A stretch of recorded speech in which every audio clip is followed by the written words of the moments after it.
ஓம் நம சிவாய. ஓம் நம சிவாய.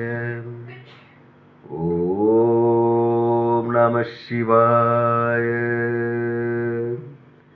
அன்பான சிவ அன்பர்களே, கடந்த நாட்களில் நம்ம சிவபெருமானுடைய தேவார பாடல் பெற்ற ஆலயத்துடைய வரலாற்று சிறப்பை ஒவ்வொன்றா நான் உங்களுக்கு வழங்கிட்டு வரேன். அந்த வகையில் நம்ம இன்னைக்கு பார்க்க போகிற ஒரு ஆலயமும் ஒரு தேவார பாடல் பெற்ற ஆலயத்தை பற்றி தான். இந்த ஆலயம் எங்கே இருக்குன்னு பார்த்தீங்கன்னா, தமிழ்நாட்டில் திருவாரூர் மாவட்டத்தில் அறநெறி என்ற ஊரில் இந்த ஆலயம் அமைப்பட்டிருக்கிறது. இங்கு இறைவன் பார்த்தீங்கன்னா அரசலேஸ்வராவும் அறநெறியப்பராவும் நமக்கு காட்சியளிக்கிறாங்க. தாயார் வண்டார் கோயிலாக அருள் பாலிக்கிறாங்க. தல விருட்சம் பருதி, தீர்த்தம் சங்கு தீர்த்தம், கமல தீர்த்தம். காவிரி தென்கரை தளத்தில் இது 88வது தலம் சொல்லப்படுது. தேவார பாடல் பெற்ற 274 தலங்களில் இந்த தலம் பார்த்தீங்கன்னா 151 தலமும் சொல்லப்படுது. இங்கே சிறப்பு என்னன்னாக்கா, நமிநந்திரிகள் இந்த தலத்தில் இறைவனுக்கு திருவிளக்கு ஏற்ற எண்ணெய் வேண்டி நிற்கிறாரு. எண்ணெய் இல்லாதல நீரை கொண்டு விலைக்கேற்றி அற்புதம் நீங்கள் தலம் தான் சொல்லப்படுது. இப்போது இந்த தலத்துடைய சிறப்பு என்னன்னாக்கா, சிவபெருமான் மேற்கு நோக்கிய சுயம்புலிங்கமாக அருள் பாலிப்பது மிக சிறப்பு. இந்த கோயிலுக்குள்ளவே அறநெறிக்கு தனி கோயில் ஒன்று இந்த ஆலயத்தில் உண்டு. இப்போது இந்த ஆலயத்தில் என்ன தரவரை சொன்னாக்கா, சிவன் வந்து அறநெறி அப்புறம் இங்கே நமக்கு காட்சியளிக்கிறாங்க. நம்பி நந்திரிகள் என்ன பண்ணுறாரு, ஒரு சமயம் மாலை நேரத்தில் இறைவனை வணங்குறதுக்காக இந்த ஆலயம் வராரு. வரும்போது ஒரு நிகழ்ச்சியை பார்க்குறாரு. என்னன்னாக்கா, சிவபெருமான் பக்கத்தில் இருக்க எரியிற விளக்கு வந்து அணையிற நோக்கத்தில் இருக்குது. அப்போ சுற்று முற்று பார்க்குறாரு, நெய் எங்கேயுமே இல்லை.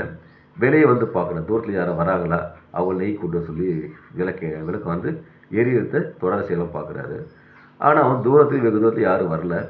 சரி, தானே சென்று போய் நெய்யை தந்து இந்த விளக்கில் ஊட்டலாம் பார்த்தாலும் நவீனந்தியில் வீடு வந்து ஒரு வெகு தொலைவில் இருக்குது. அது வீடு போய்ட்டு வரல, இருட்டிடும், அதுக்குள்ளே இந்த விளக்கு அணைஞ்சிடும். அதனால் இவருக்கு ஒரே குழப்பமாக இருக்குது. குழப்பமாக இருந்து என்ன பண்ணுறாரு, சிவபெருமான்றாரு, நான் என்ன பண்ணுறது இறைவா, நீங்கள் வந்து இருட்டில் இருக்கிறது என்னால் பொறுத்துக்க முடியல. இந்த விளக்கும் வந்து இன்னும் சற்று நேரத்தில் அணைய போகுது. இந்த விளக்கு அணைஞ்சிச்சுன்னா நீங்கள் இருட்டாக இருக்கணும். நீங்கள் எப்பயுமே வெளிச்ச பிரகாசமாக தான் எனக்கு மன திருப்தியாக இருக்கும். நான் என்ன செய்யுதுன்னு சொல்லிட்டு புலம்பு அழுகுறாரு. அழுதுட்டு என்ன பண்ணுறாரு, சரி பக்கத்தில் பார்த்தீங்கன்னாக்கா, பக்கத்தில் அக்கம் பக்கம் வீட்டில் கேட்கலாம் பார்த்தாக்கா, அந்த அக்கம் பக்கம் சுற்றி இருக்கிறவங்க சமண மதத்தை சார்ந்தவங்க. சரி பரவாயில்ல, இருந்தாலும் பரவாயில்ல, இப்போ நெய் கேட்டு சப்போஸ் கொடுத்தா கூட நெய்யில் வீட்டு தீபத்தை ஏற்றி தீபத்தை வந்து எரியத்தை தொடர வச்சுட்டு நாளைக்கு கூட அந்த நெய்யை எதை கொடுக்கலாம் சொல்லி முடிவு பண்ணிட்டு இந்த நம்பி நந்திரிகள் அப்புறம் போய் பக்கத்து அக்கம் பக்கம் வீட்டில் கேட்குறாங்க. அவங்களும் சமண மத சார்ந்தது என்ன பண்ணுறாங்க, ஏன் உங்கள் சிவவர் இருட்டில் இருக்க மாட்டாரா, அவர் தான் மிக சக்தி வாய்ந்ததாச்சு, அது எதில் ஒரு தண்ணி பச்சை தண்ணி கொண்டு அந்த விளக்கு ஏற்றி வைன்னு சொல்லி கேவலமாக சிரிக்கிறாங்க. சிரித்தோடனே இவருக்கு வந்து ஒன்றும் நவீனர்களுக்கு ஒன்றும் பொறுத்துக்க முடியல. பொறுத்துக்கு முன்னே மறுபடியும் கோயில் உள்ள வரார்.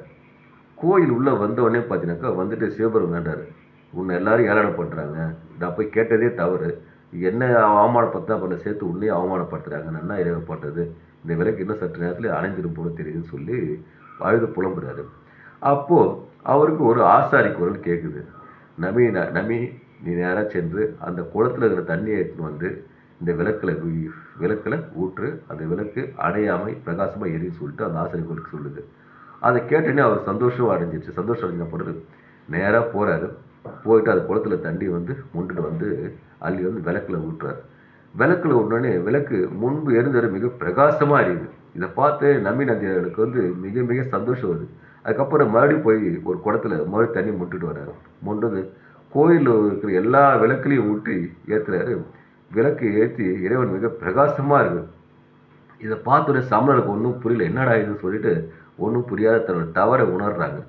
உணர்ந்துட்டு நவீன அதிகாரிகள் மன்னிப்பு கேட்குறாங்க. மன்னிப்பு கேட்டு சிவபெருமான் மகிமையை புரிஞ்சு எல்லாரும் தொழுறாங்க. அப்போ சொல்கிறார் சிவபெருமான், என்னுடைய திருவிளையாடலில் இதுவும் ஒரு திருவிளையாடல்னு சொல்லிட்டு அனைவருக்கும் அறநெறி, அதாவது அறநெறினாக்கா யாரையும் குறைந்து மதிப்பிடக்கூடாது. அறன்னா ஒரு ஒரு உதவி கேட்குறாங்கன்னா அறம் செய்கிற எண்ணம் நமக்குள்ளே தோன்றணும்னு சொல்லி தான் இந்த விஷயம் சொல்கிறாரு. எனக்கா நம்பி நந்தியை போய் இப்போ நெய் கேட்குறாரு, ஒரு இறைவன் ஆலயம் வந்து இருளில் முழுக போகுதுன்னு அவங்க கொடுக்கல. அப்போது அவனுக்கு அது கொடுக்கக்கூடிய எண்ணம் அவங்க மனதில் இல்லைன்றதை இந்த ஆலயத்து மூலியம் இப்போ இறைவன் நம்ம உணர்த்துறாரு. அவ்வளவு சிறப்பு பெற்ற ஆலயம் தான் இந்த திருவாரூர் மாவட்டத்தில் இருக்கிற அறநெறி அறநெறி அரசலேஸ்வரரும் வண்டார்குடியாக இருக்கிற ஆலயத்தில் சிறப்பு.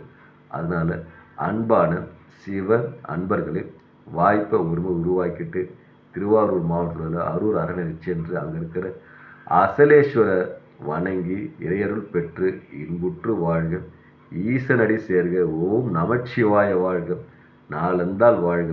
இமைப்பொழுதும் என் நெஞ்சில் நீங்காத தாழ் வாழ்க. ஓம் நமச்சிவாய். ஓம் நமச்சிவாய். ஓம் நமச்சிவாய்.